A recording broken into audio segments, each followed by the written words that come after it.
তাড়াতাড়ি করে বাজার থেকে পাবদা মাছ আনো আর এইভাবে দই পাবদা বানিয়ে ফেলো আর গরম গরম ভাতে খেয়ে ফেলো। দারুণ জমে যাবে দুপুরটা।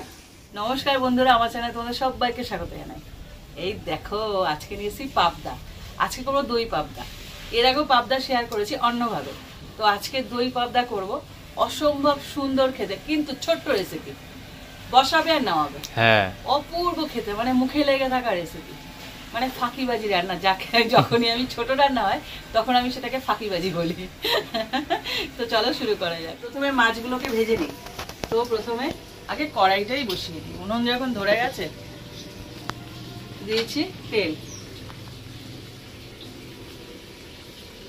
আর এর মধ্যে লবণ হলুদ মাখিয়ে নিই।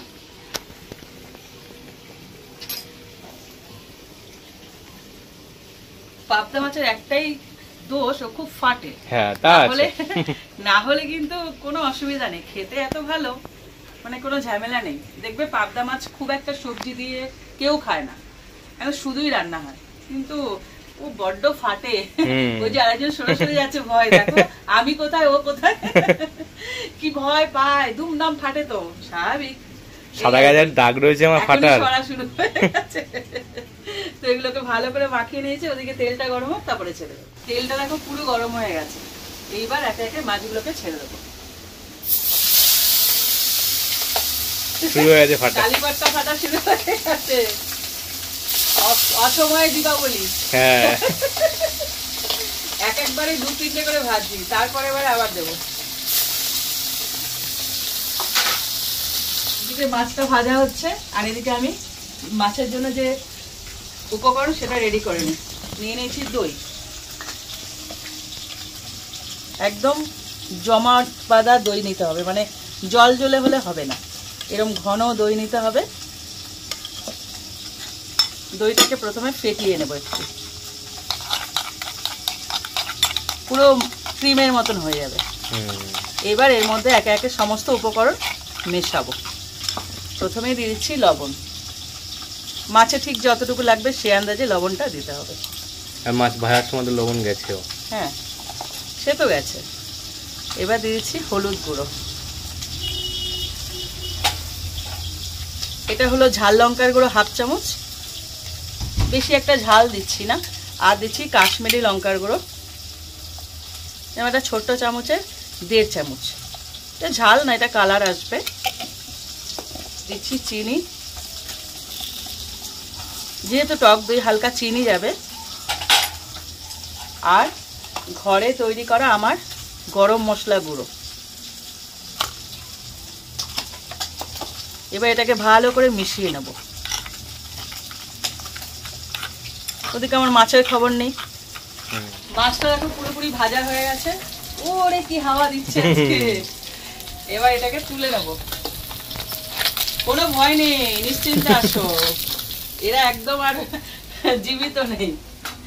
এবার বাকি যে দুটো মাছ আছে ও দুটোকে ভেজে নেব।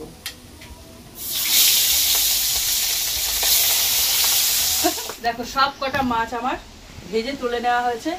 এই তেলটার মধ্যে আমি একটু জল মেশাবো, যেহেতু এটা দই আছে তার জন্য জল মিশিয়ে এবার তেলের মধ্যে ছাড়বো।